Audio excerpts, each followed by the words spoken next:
RCR presenta Aquí se habla libertad con Pedro Urruchurtu. Buenos días, estimados amigos. Es un placer estar de nuevo con ustedes. Hoy vamos a hablar de dos temas bastante interesantes. En principio, vamos a tener a Génesis Dávila, la cual es una persona extraordinaria, además abogada y con especialización en la universidad, sobre cómo está Venezuela con el tema de la Corte Penal Internacional.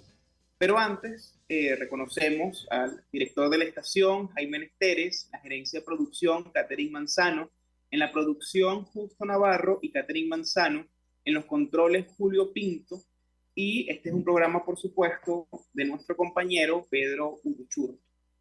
Entonces, bien, en el segundo bloque vamos a tener a un economista, Vicente Moreno, del Tecnológico de Texas, para hablar un poco de cómo sería esa situación de transición de una economía completamente intervencionista y reglamentada a otra economía, pues, mucho más libre, por supuesto. Sin embargo, para ir iniciando y tocar el tema, pues yo creo que la justicia es muy, muy importante. Y es importante en diferentes sentidos. Recuerdo uno de los libros que hace un tiempo pude leer de Hobbes, que se llama De Quive o del ciudadano, y hablaba que el centro de la justicia es uno de los elementos más importantes, pero para la justicia pues tiene que haber una serie de condiciones. Y bueno, esas condiciones es la que vamos a ver. Si nos vamos ahora en el término más liberal y buscamos las diferentes visiones de la libertad, pues encontramos que la justicia tiene un carácter muy, muy predominante. Justicia para muchos, y me voy al objetivismo, por ejemplo, es darle a todo el mundo lo que se merece. Pero esto, a pesar de que pueda sonar como una frase muy cliché o muy utilizada, pues realmente cobra sentido de la siguiente manera. Según las acciones que tengan los individuos, según las acciones que tengan las organizaciones, siempre va a haber consecuencias. Y son estas consecuencias, pues, las que con responsabilidad los particulares, pues, tienen que asumir. Entonces, el caso de Venezuela se ve complejo y por eso vamos a tocarlo con los especialistas. Cabe destacar también que el mantener en el largo plazo la justicia, pues se presenta como un reto. Actualmente, como algunos sabrán, estoy leyendo un libro de un filósofo inglés que fue de la Universidad de Cambridge, que se llamaba Roger Scruton. Y el profesor Scruton, pues, nos deja una frase que yo creo que es muy, muy importante. Y esa frase dice que no se trata de lo que perdimos, no se trata para nada de aquello que dejamos atrás, sino de lo que conservamos y también lo que es como reto personal y como reto además de comunidad, pues mantener. Entonces, con todos estos elementos que tenemos aquí, ¿a qué nos lleva esto? Pues nos lleva a que la justicia como valor debe ser mantenida, debe ser preservada en pro de todo el bien de los ciudadanos. Entonces, vamos a esperar que nuestra querida invitada se conecte para conversar sobre el tema. Y también, bueno, en el tema económico hay muchos elementos que la sociedad pues está viviendo. Estos elementos lo sufrimos todos los días, sobre todo con el llamado impuesto a las grandes transacciones, cuando es el uso de, de dólares, y cómo esto también va afectando a cada uno de los ciudadanos. y los afecta porque de alguna u otra manera se plantea que a partir de cobrar impuestos por el uso de una determinada moneda, pues debería incentivar a que se usen los bolívares. Sin embargo, esto también presenta ciertos elementos a considerar. Y estos elementos van desde lo humano y yo diría también desde lo espiritual, porque ¿qué termina siendo la riqueza de las personas? Pues ahí yo diría que tres pilares humanas. El primer pilar es aquel que define, que tiene sentido y además que defiende la libertad. Y la libertad la vemos como esa posibilidad de concretar los proyectos de vida sin tener obstáculos, sin tener ningún tipo de, digamos que, barrera para las pretensiones humanas, siempre y cuando esto, porque siempre hay una consideración a tomar en cuenta, pues es el de la que no afecta a terceros. El segundo pilar es el de la propiedad. ¿Y dónde comienza esta propiedad privada? Pues comienza en tu propia vida.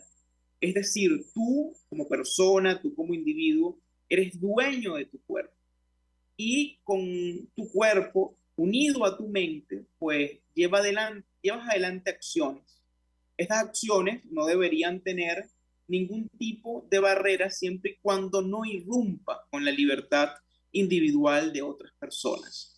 Y el último elemento a considerar que tiene sentido además y contempla esta triada, por supuesto, es el de la responsabilidad, porque las consecuencias de los actos siempre están allí y si bien podemos hacer lo que queramos, pues siempre todas nuestras acciones tienen consecuencias. Toma sentido estos tres elementos de la siguiente forma. En principio, con nuestra propiedad podemos llevar adelante actos libres, actos independientes, pero siempre tendremos que tomar las consecuencias de estos actos. Y aquí es donde vamos entonces a ver realmente cómo podemos, desde un punto de vista objetivo, por supuesto, utilizando la virtud de la razón, pues construir una sociedad muchísimo más justa. Y aquí yo quisiera tocar un elemento también del mismo libro de Kibe, de Hobbes, que acabo de mencionar, y es el de la pobreza, porque todo se interrelaciona dentro de nuestra sociedad. Y la pobreza además tiene un elemento particular porque la define como la imposibilidad de que las personas puedan pues, actuar bajo la justa razón. Es, ¿Por qué se define además como imposibilidad? Porque a la persona tener tantas carencias siempre va a tratar de actuar según estas para solventarla. Y parte incluso de la libertad pues está allí limitada. Entonces, ¿cómo sería esta visión ahora en adelante integrando el término de la pobreza? Pues de la siguiente manera. Cuando nosotros como individuos interactuamos dentro de la sociedad y el gobierno toma adelante decisiones o lleva adelante ciertas políticas públicas que tocan diferentes ámbitos, el ámbito de la justicia, el ámbito de la economía, entre otros, pues lo que tenemos realmente es ciertas condiciones y sobre esas condiciones es que el ser humano va llevando adelante otras acciones.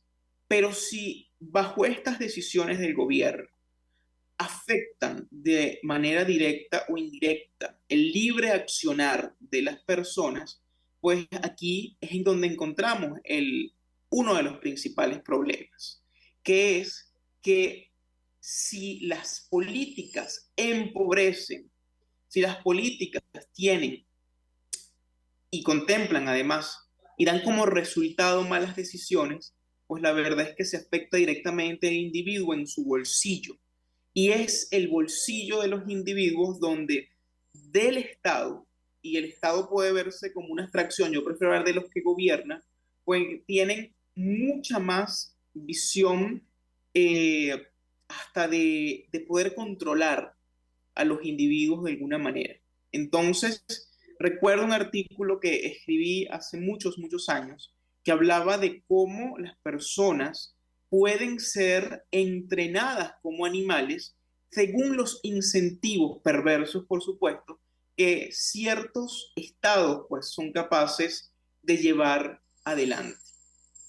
Entonces, tomando todo esto en cuenta, pues creo que podemos evaluar de mejor forma qué hacer y cómo protegernos. Y una de las muchas formas de proteger su economía, de proteger su dignidad, individualidad, pues la tenemos en que las personas comenzaron a usar una moneda en la cual con el tiempo no se viese tan afectada, que por supuesto es, ¿cómo se llama?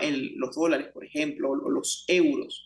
Entonces, el que siempre los individuos puedan tener la posibilidad de resguardar su economía, y al resguardar su economía están resguardando, por supuesto, su propio ser y resguardando su familia, pues es donde comienza a tener sentido todo lo que tenemos adelante como sociedad. ¿Qué es lo que quiero decir con esto? Siempre estamos con todos los temas y con todos los conceptos interconectados.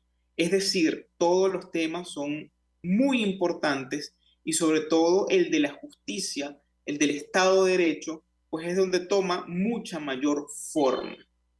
Entonces, ¿qué otros elementos pues, podemos considerar dentro de esta sociedad que donde existe un Estado de Derecho, donde existe una verdadera justicia, hay más, digamos que instituciones que puedan resguardar el desarrollo humano? Entonces, ¿qué es lo que garantiza ahora este desarrollo humano? Pues el desarrollo humano lo garantiza el Estado de Derecho, que va de la mano con la innovación. Un país donde haya leyes objetivas, un país donde exista realmente una promoción al desarrollo del ser humano, donde la solidaridad sea voluntaria y además se exprese con fuerza, porque siempre en las sociedades donde hay un gran uso digamos que de capital humano, pues es donde la innovación, las nuevas formas toman mayor sentido. Entonces, yo creo que es muy importante tener esto en cuenta y vamos a conversarlo con los mejores especialistas que tenemos a la mano. De hecho, el motivo de esto es ver, uno, cuál es la situación que tiene Venezuela luego de todo este preámbulo que he dado con respecto a la justicia y qué es lo que podemos llevar adelante de forma muchísimo más eficiente. Así que, bueno, pronto vamos a conversar esto. Y también recordando o para dar muchísimo más contexto, pues uno de los libros de esta persona que mencioné, que es Roger Scruton, habla sobre las falacias. Y las falacias donde puede estar inmersa también la justicia, inmersa de qué forma, a través de elementos, por supuesto, que puedan integrarla. Y dentro de las falacias que habla, que a mí me parece además muy interesante, es el de la falacia del mejor caso posible. Él la compara con la mentalidad que tiene, por supuesto, los apostadores, donde siempre las cosas le van a salir y con el conocimiento, con el saber que tienen previo, pues van a salirse con la suya, pero la realidad es que no es así. Y esta mentalidad pues termina afectando también de forma negativa todo el núcleo social y por supuesto a el individuo en primera medida. Entonces, teniendo esto en cuenta, pues es necesario ver qué podemos hacer para ser muchísimo más eficientes y para desarrollar una sociedad que sea, por supuesto, más justa, una sociedad que pueda darle sentido a lo que hacemos. Y bueno, ya pronto vamos a tener a nuestra invitada eh, para seguir conversando. Yo creo que también tomaría mucho sentido ver dentro de la sociedad cómo toma, digamos que forma la planificación. Y la planificación central, porque a veces esta planificación que muchos que es necesaria, pues tiene que ser una planificación efectivamente para la libertad. Una planificación para darle además a las personas un ámbito de desarrollo mucho más libre. Y dentro de esta libertad, pues ir en mucha mayor medida, pues tomando un ámbito de justicia. Y por favor, bueno, ya nos acaba de contactar la ponente, está a punto de conectarse. Vamos entonces a esperar que, que tengamos su conexión.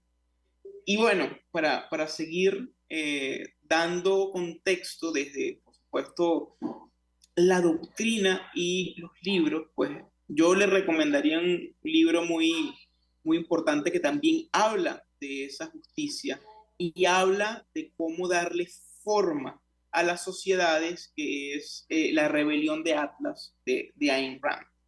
Y Ayn Rand, cuando habla de justicia, pues más allá de tratarla como un concepto vacío, como un concepto, digamos, muy técnico, pues dice, mira, la justicia es una virtud y esta virtud de la justicia, pues va en, en mucho sentido acompañada de la visión que tiene el ser humano con otra virtud que es el florecimiento. ¿Y qué es florecer?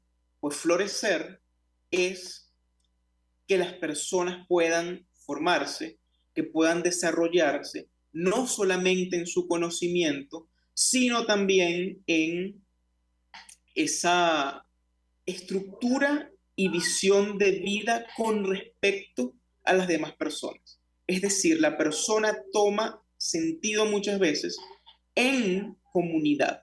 Y aquí es donde la justicia también toma sentido en comunidad y la libertad. Y recuerdo a un profesor de la Universidad Francisco Marroquí que decía que ser libre es no ser esclavo y ser libre, el término de libertad solamente tiene sentido y existe en el de comunidad, es decir, las relaciones entre unos y otros. Cabe destacar, además, y creo que entra también muchísimo en el tema, y es cómo podemos nosotros los seres humanos pues exigir esa parte de libertad y exigir la justicia también en nuestro comportamiento. Y aquí cito, por supuesto, y recuerdo un libro que se llama 12 reglas para vivir, del profesor eh, Jordan Peterson. Y él dice, la actitud es un elemento muy importante para la sociedad. Y aquí estamos teniendo a nuestra querida invitada, la especialista, abogada especialista en Derecho Internacional, Génesis Dávila, presidenta y fundadora de Defiende Venezuela. Bienvenida, estimada Génesis, para ir de una vez al tema. Cuéntanos, ¿cuál es la situación que tenemos ahora con el régimen de Maduro de los derechos humanos y los casos recopilados por la Corte Nacional Internacional? Adelante. Hola, un abrazo. Muchísimas gracias por esta invitación y por esta pregunta que creo que es de tanta relevancia en este momento para poder entender la situación de derechos humanos en Venezuela. ¿Cuál es la situación actual ante la Corte Penal Internacional? La situación es que la Corte ha iniciado una investigación por crímenes de lesa humanidad en Venezuela. Esta investigación, luego de haber sido iniciada, se ha suspendido a solicitud del Estado venezolano. Ellos han alegado que no es necesario que la Corte Penal Internacional se involucre en este proceso de justicia, porque en Venezuela existe justicia para las víctimas y el Estado se ha encargado de ello. Esta ha sido la argumentación que ha utilizado la representación de Nicolás Maduro. Sin embargo, luego de un par de meses sin que esta representación pudiera demostrar que realmente hay procesos de justicia genuinos para las víctimas en Venezuela, la Fiscalía de la Corte Penal Internacional ha solicitado que se reanude esta investigación y en consecuencia la Corte ha decidido abrir un proceso de consulta para las víctimas. En este momento está abierto este proceso de consulta, es un proceso que cierra el 7 de marzo. Y la Corte lo que ha decidido es que quiere escuchar directamente de las víctimas la verdad. ¿Cuál es el sistema de justicia en Venezuela? ¿Cómo ellos han enfrentado a este sistema de justicia? Y si este sistema de justicia de verdad ha servido para darle justicia a ellos, para conocer la verdad, para repararlo, para evitar que estos hechos se repitan, o si todo lo contrario, si se trata de un proceso en donde más bien se protege al perpetrador, se protege a los responsables y al final no hay realmente justicia para las víctimas. Entonces, este proceso ya está por cerrar, cierra el 7 de marzo, las víctimas tienen prácticamente un mes completo para seguirse sumando al proceso y esta es la invitación, que las víctimas participen. Bueno, muchísimas gracias. Para ir cerrando el bloque, es muy importante saber a dónde puede acudir las familias, qué herramientas tienen ellas, qué nos sugiere Génesis. Sí, este proceso ha sido diseñado de manera tal que las víctimas puedan participar de forma directa. Las víctimas con tan solo dirigirse al portal web de la Corte Penal Internacional pueden encontrar el proceso de consulta. Pueden buscar en Google CPI, consulta, Venezuela, víctimas y les aparecerá. A través de la página de la Corte Penal Internacional pueden llenar el formulario para víctimas que ha publicado la Corte y simplemente al responder las preguntas ya están participando en este proceso.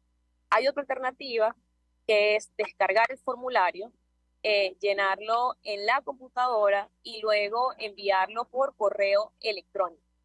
Y una opción que también existe es que si las víctimas consideran que necesitan apoyo de la Corte Penal Internacional, que necesitan apoyo para participar en este proceso porque el formulario les parece complicado o porque no lo entienden, entonces pueden solicitar este apoyo a organizaciones de la sociedad civil. Por ejemplo, Defiende Venezuela en este momento está apoyando a las víctimas para participar en esta consulta, los está apoyando en el llenado del formulario. Así que si requieren este apoyo, nos pueden contactar a través del portal web de Defiende Venezuela, que es defiendevenezuela.org, y en el botón de denuncia nos pueden contactar y nosotros estaremos brindándole toda la orientación que necesitan para participar con este formulario y poder llevar su mensaje a la Corte Penal Internacional. Muchísimas gracias, Génesis. Miren, estos últimos 2 minutos antes de ir a comerciales, cuéntanos, luego de que se cierre el proceso, ¿cuándo se va a saber si se continúa o no se continúa? Bueno, la Corte ha establecido que más o menos para mediados de año tendremos el resultado definitivo de la sala de cuestiones preliminares, quien tomará la decisión.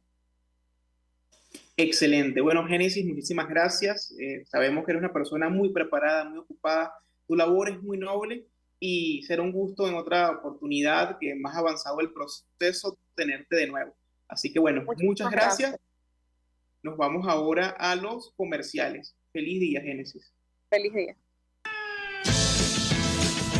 Usted escucha, aquí se habla libertad, con Pedro Urruchurtu. Síganos en Twitter en @RCR750, la radio que se ve.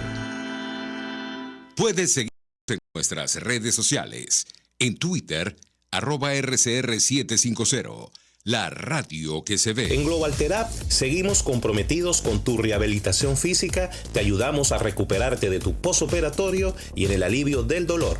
Búscanos en el Centro Comercial Multiplaza Paraíso Nivel Empresarial 2 a través de Twitter e Instagram o llámanos al 0412-256-1104. Y no olvides lavarte las manos con agua y jabón y cumplir con el distanciamiento social. Global Therap y despídete del dolor. Es una interpretación de tendencias para tu signo zodiacal. Un espacio guiado por los movimientos planetarios y sus consecuencias. Acompaña a nuestros astrólogos a descubrir lo que le deparan los astros signo por signo. Guía astrológica, todos los sábados, a partir de las 3 de la tarde, por RCR 750 AM. Cómo prevenir enfermedades, cómo actuar en casos de emergencias médicas, cómo mantener una buena calidad de vida. Todas estas interrogantes tienen su respuesta en RCR Salud. Todos los domingos, con el Dr. José Eduardo Troconis, comparte con nuestros oyentes notas de bienestar físico, salud mental y social para el buen desarrollo del ser humano. RCR Salud, todos los domingos a las 10 de la mañana. Por RCR. Mis amigos, una empresa comprometida y responsable con su personal es una empresa segura, y Produzca es la compañía pionera en Venezuela que ofrece la mayor cantidad de equipos de comprobada calidad para garantizar la seguridad integral de toda la nómina industrial de cualquier empresa. El catálogo de Produzca es inmenso, todo tipo de guantes, cascos, accesorios y productos varios de protección para tu personal. Conoce más de Produzca en www.produzca.com. Produzca, seguridad en tu empresa de los pies a la cabeza. Pluralidad contigo. Respeto contigo. Responsabilidad contigo. Libertad contigo.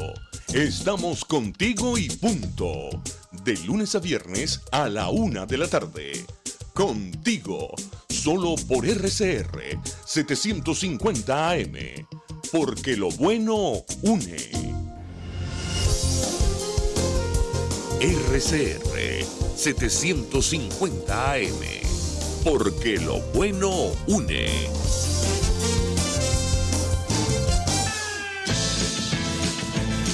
Les estamos presentando Aquí se habla libertad, con Pedro Urruchurtu, por rcr.tv, la radio que se ve.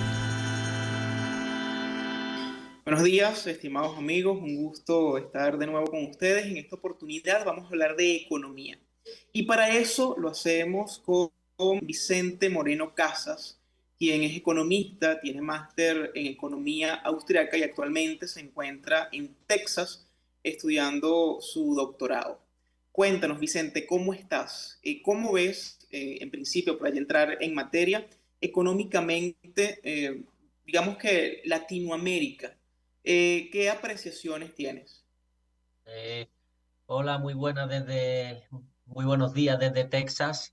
Y nada, muchas gracias, Anderson, por querer contar conmigo para el programa. Es para mí un honor poder dirigirme en este caso al público venezolano. Es un verdadero honor.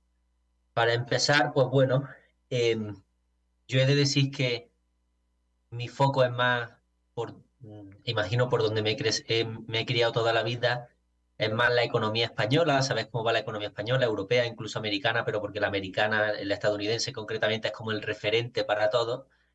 Pero sí creo que puedo, al menos mi opinión o mi visión de la economía latinoamericana, es y ha sido siempre que es una economía que no termina de crecer, no termina de desarrollarse o arrancar, digamos, por problemas principalmente institucionales. Es decir, muchos economistas han hablado siempre de cuáles son las causas del desarrollo económico y del crecimiento. Muchos han podido apelar a la abundancia de recursos naturales. Eso Latinoamérica, y más concretamente Venezuela, lo tiene. Otros han podido hablar de la acumulación de capital, o incluso de la propia geografía. Pero llama mucho la atención, si bien esos factores pueden ser predominantes en casos particulares, que en una región tan amplia como Latinoamérica, con tanta disparidad en todas esas variables, sin embargo no veamos siquiera algún que otro país. Pues hay algunas excepciones, como por ejemplo puede ser Chile, ¿no? Pero en general, la tónica general es de un continente que tras muchos años intentando muchas cosas, sabiendo que es rico en muchos aspectos, por ejemplo en recursos naturales, no consigue arrancar o no consigue desarrollarse. Y yo creo que ahí el fallo es de un fallo institucional, si tomamos una perspectiva institucional, es decir, hay un claro problema con los gobiernos y con los estados en cómo se garantiza la estabilidad de la propiedad privada, por ejemplo, ¿no? Y eso afecta fundamentalmente a la incertidumbre, genera muchísima incertidumbre y desincentiva muchísimos procesos económicos que detonarían el crecimiento. Entonces, mi perspectiva es que el problema de Latinoamérica, el principal problema de Latinoamérica en términos de desarrollo económico es un problema institucional. Me parece muy interesante. Y yéndonos ya al tema de Venezuela, pues comprenderás que por mucho tiempo nuestra economía fue sostenida por el petróleo. Y eso ayudó tanto en términos, bueno, sociales a tener una infraestructura para su época diferente y diría mucho más desarrollada, pero también creó incentivos muy perversos. Es decir, el Estado, y cuando hablo del Estado no como una abstracción, sino específicamente los que gobiernan, sabían que no dependían de la gente, sino que eran ellos, gracias a la explotación petrolera, los que le daban dádivas a las personas. Entonces, el desarrollo individual aquí se vio trastocado. Por supuesto, la explotación petrolera actual de Venezuela no es lo que era antes. Se vivió y se continúa viviendo una crisis humanitaria compleja y más del 80-90% de las personas están en pobreza. ¿Cómo consideras que podemos pasar de un sistema paternalista a un sistema libre con responsabilidad individual? Sí, es muy buena pregunta. De hecho, creo que enlaza con lo que he comentado previamente, que el principal problema de Latinoamérica y en este caso de Venezuela es un problema institucional. Es decir, para poder desarrollarse es necesario hacer un cambio institucional. Y el cambio institucional va en la línea de lo que has comentado. Es decir, pasar de un sistema que confía en el intervencionismo en la planificación central y que distorsiona los derechos de propiedad privada a un sistema que, en términos más filosóficos o políticos, se suele hablar de un sistema de libertad.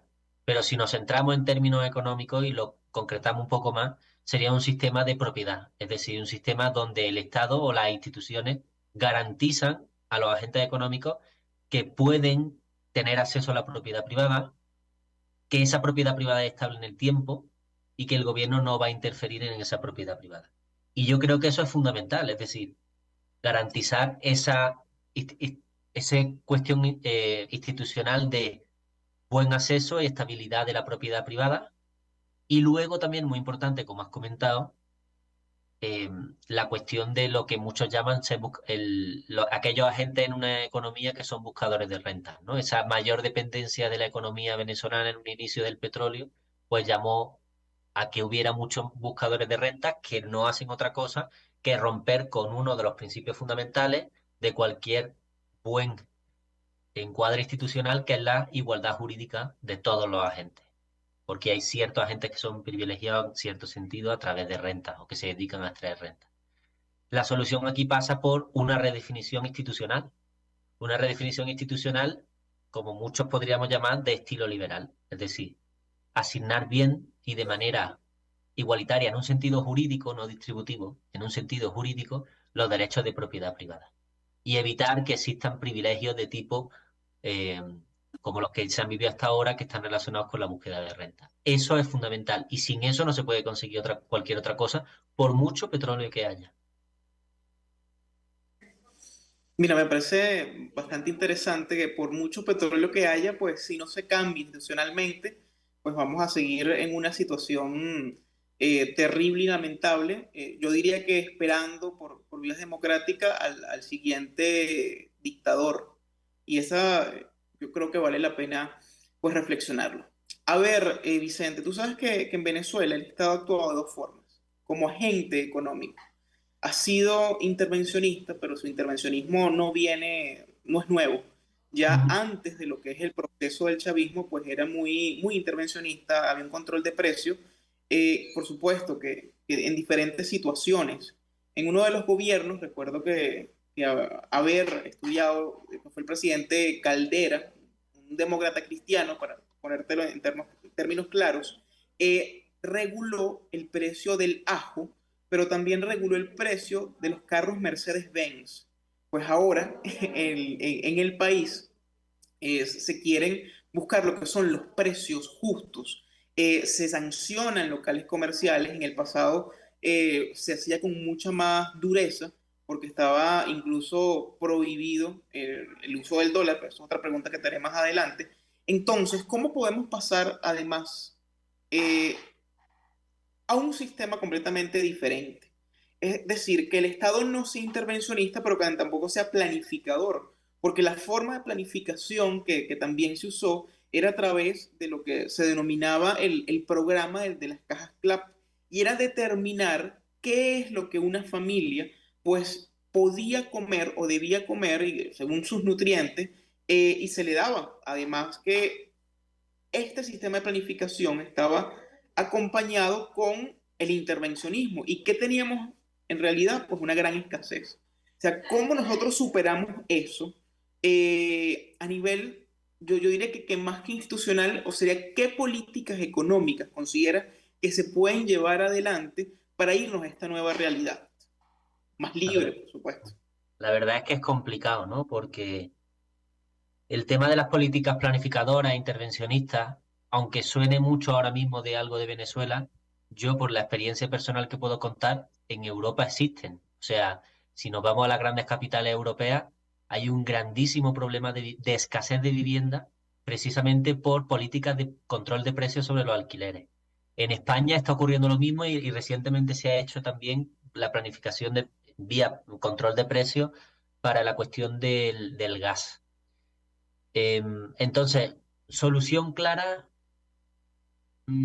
¿qué solución real factible podría yo pensar en este caso? Evidentemente, como hemos comentado, reforma institucional. Pero la reforma institucional ahora, ¿cómo se puede llevar a cabo? ¿Es algo que va a venir del propio Estado, del propio gobierno, de los políticos que ya están en el establishment, digamos? ¿Viene desde fuera? ¿Viene del pueblo? Y luego, ¿cómo se garantiza en un periodo de tiempo? Pues igual que se garantice a lo largo del tiempo tiene que ver más incluso con una cuestión constitucional. Es decir, ya entraríamos en el terreno de lo que muchos hablan que sería la economía constitucional, delimitar las normas de hasta dónde puede llegar a inmiscuirse el Estado en la economía y la vida de las personas. Porque sabemos, y eso es la experiencia viva de Venezuela, que tanto la intervención como la planificación son soluciones, como diríamos en España, de brocha gorda. Es decir, se intenta solucionar algo que todos sabemos que lo único que primero no se va a solucionar y segundo seguramente agrave la cuestión. Es decir, sabemos que económicamente la planificación y la intervención, y esto prácticamente a cualquier economista que se lo pregunte, nunca o prácticamente nunca es solución a un problema. Menos cuando lo que pretendemos es el desarrollo. Ahora bien, ¿cómo puede llegar la reforma institucional? Hombre, yo no sé hasta qué punto es realista. Muchos podrán pensar que es realista que eso venga del propio Estado. Yo lo dudo, precisamente por lo que hemos comentado de grupos de interés y demás. La reforma puede llegar a través de otro grupo que ahora entre en lo que sería la estructura del Estado, es decir, por propias vías democráticas, pero algo que también veo complicado. Lo único que se me puede ocurrir es que exista algún tipo de ventana de oportunidad. Esto algunos politólogos hablan de ello, ¿no? De que determinadas situaciones y crisis conducen a ventanas de oportunidad. Y que esas ventanas de oportunidad pueden ser aprovechadas por grupos que ya existen, grupos organizados de alguna forma fuera del Estado, que consigan llevar a cabo esa reforma. Pero claro, ya digo, la reforma no puede ser una mera pincelada. Yo creo que en este caso tiene que ser una reforma de tipo constitucional. No me refiero a la Constitución en sí misma, sino a todas hablando más ampliamente, a todas las normas que aceptamos como punto de partida para poder gobernar una economía.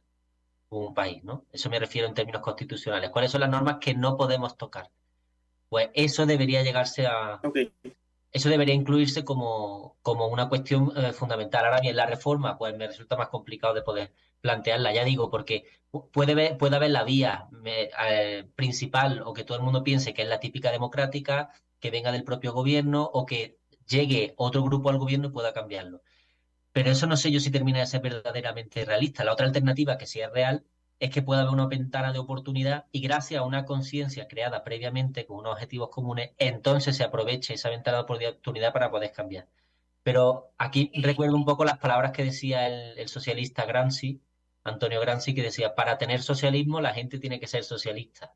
Entonces lo fundamental, si queremos aprovechar la ventana de oportunidad en cualquiera de las dos vías, es que la gente interiorice y sepa que la receta económica o la receta de progreso no es la planificación o la intervención, sino que es precisamente la vía de las instituciones bien definidas, claras y que nos generan incertidumbre como la propiedad privada. Y eso hasta que la gente no lo entienda, ni por la vía de la ventana de oportunidad, ni por la vía democrática se va a conseguir ningún tipo de reforma profunda institucional que dure en el largo plazo. Entonces, ¿qué es lo que se pueda plantear desde las perspectivas liberales ahora mismo? Pues precisamente la divulgación, difusión y debate de estas ideas de la libertad y del desarrollo económico. Eso yo creo que es fundamental, porque si no, no se puede llegar a conseguir ningún tipo de desarrollo o de crecimiento o de marco institucional sano que perdure en el tiempo. Entonces, es lo único que puedo llegar a atisbar en estos momentos. Excelente. Sabes que en el país por mucho tiempo se prohibió el tener dólares, el uso de divisas. Estaba completamente prohibido. De hecho, muchas de las personas que querían irse del país, al obtener o acumular una cierta cantidad de dinero, pues eran saqueadas, robadas, en muchos casos hasta por los mismos organismos de seguridad. Eso ha cambiado, ya no está prohibido y las personas han comenzado de hace un tiempo para acá a manejarse específicamente con los dólares. Sin embargo, pues la gran idea del gobierno es que ahora se cobre un impuesto para las grandes transacciones en dólares y esas grandes transacciones pues no está determinado, así que son para también las pequeñas transacciones. ¿Qué tan oportuno es esto para incentivar el uso además de los bolívares? Una moneda además que todos los días pierde valor. O sea, sí es una medida inteligente el colocarle impuestos al uso de una moneda. Uh-huh. Yo aquí veo claramente que hay un problema, o sea, Latinoamérica en general tiene un gran problema monetario.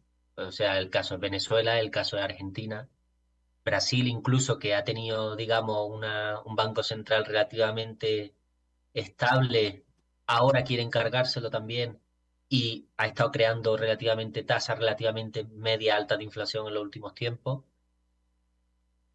El problema, o sea, con la cuestión monetaria pasa exactamente lo mismo que con cualquier otra cuestión económica. Es decir, no podemos tener un banco central o una autoridad monetaria con discrecionalidad. Sí, tiene que haber una norma establecida y no puede actuar de forma arbitraria. Primero, porque genera incertidumbre y segundo, porque hay muchísimos incentivos perversos a efectos que ya se estudian en economía, que están claramente reconocidos, como es la financiación del propio Estado a través de la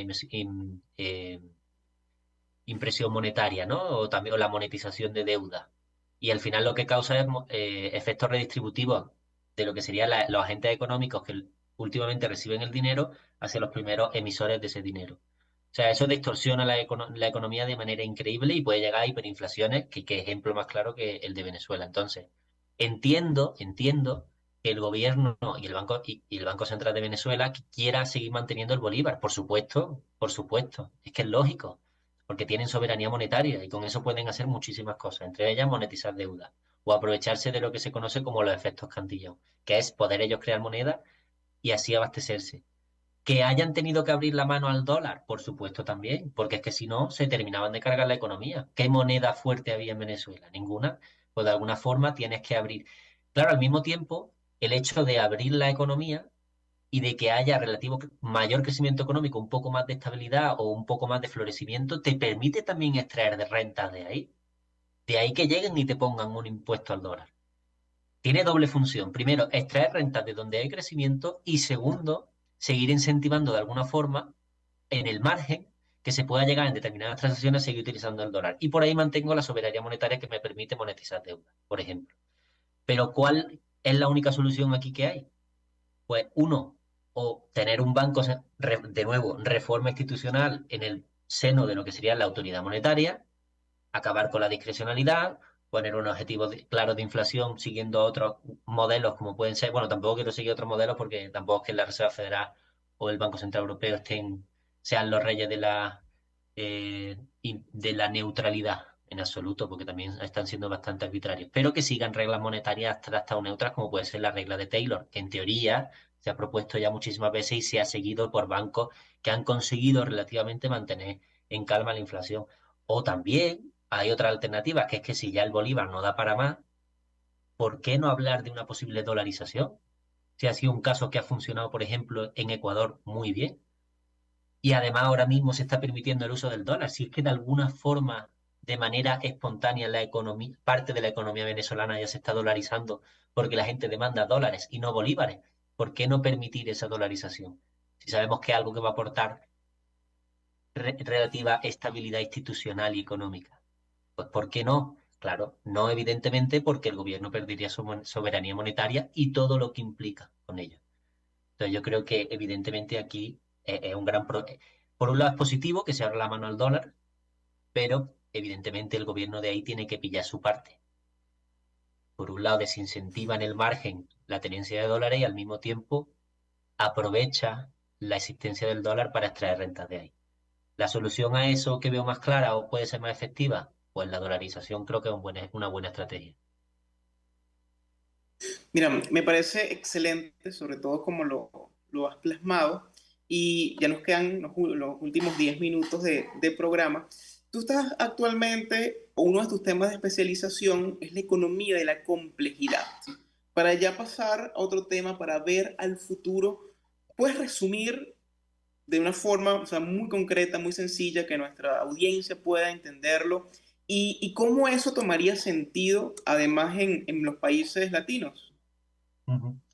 De acuerdo. La economía de complejidad por el momento ha sido una disciplina un poco abstracta, es decir, viene de una cosa que en ciencias naturales se ha llamado ciencias de la complejidad y básicamente es que a finales del siglo XX pues empezó a surgir un nuevo movimiento en ciencia que quería huir de lo que era el reduccionismo y la simplificación en los modelos y en las teorías.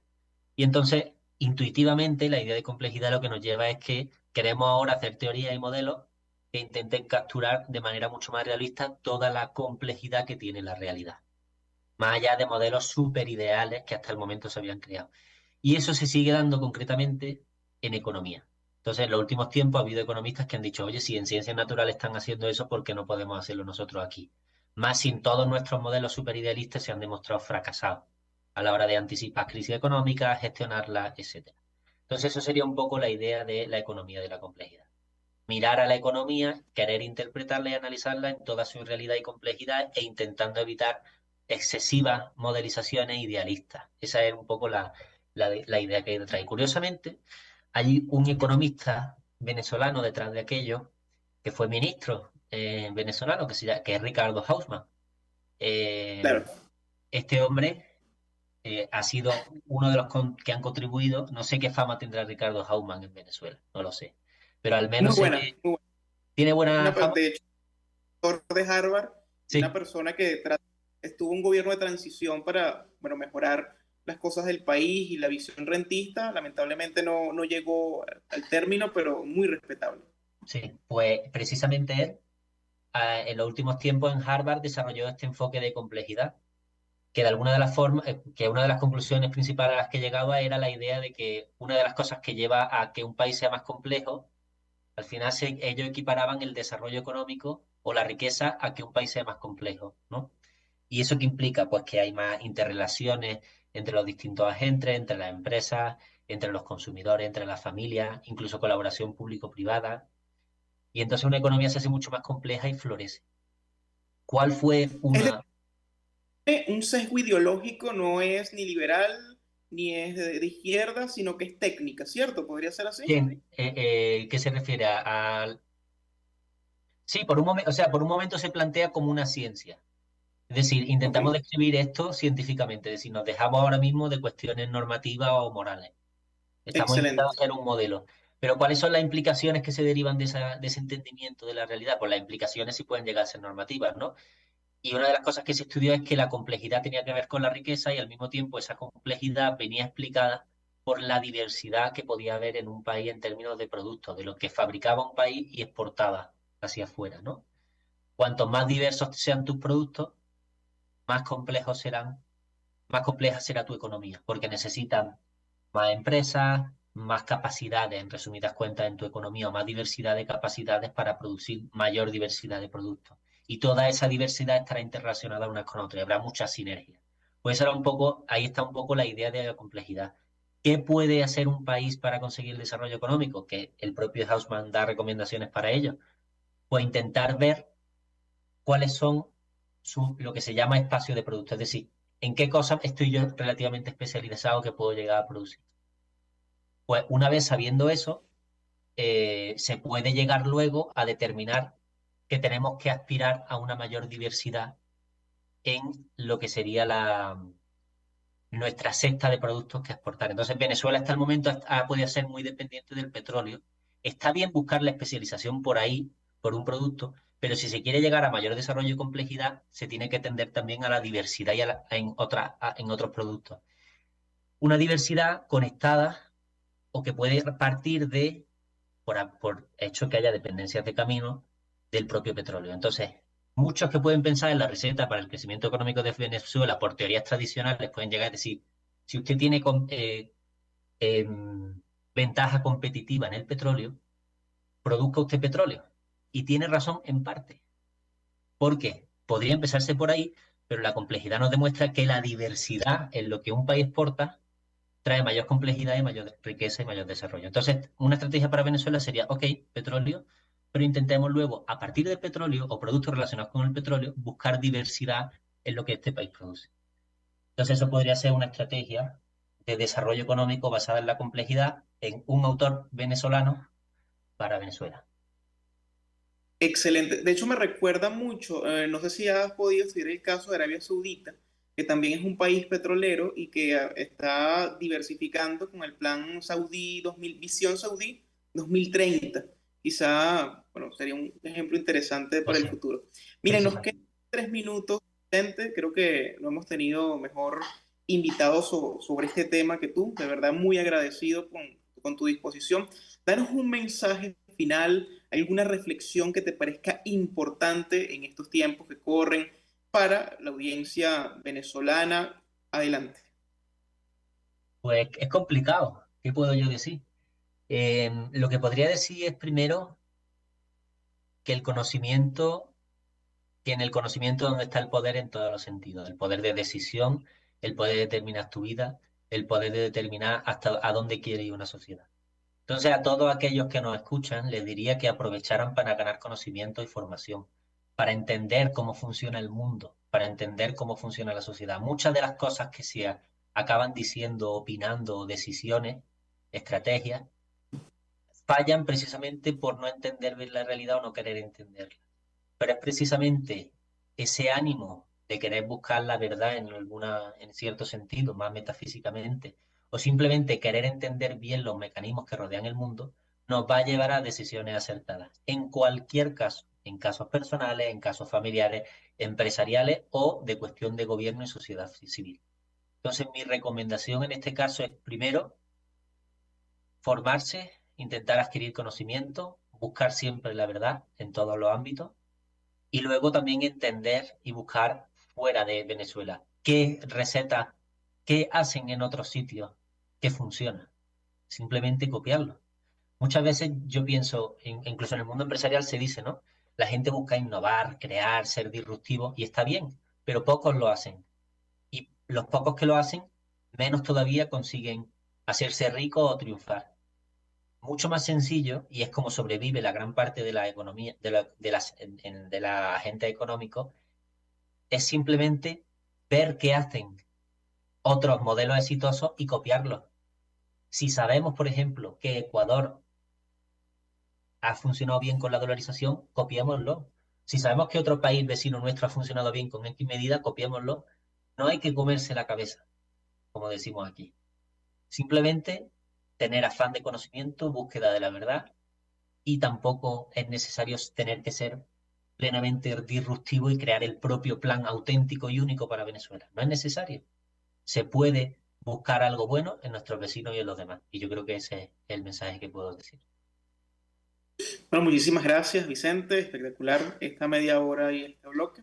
Y a todos los invitamos a una próxima oportunidad para el programa Aquí se habla libertad. Muchas gracias. Muchas gracias, Anderson, y muchas gracias al programa. Saludos. RCR presentó Aquí se habla libertad con Pedro Urruchurtu.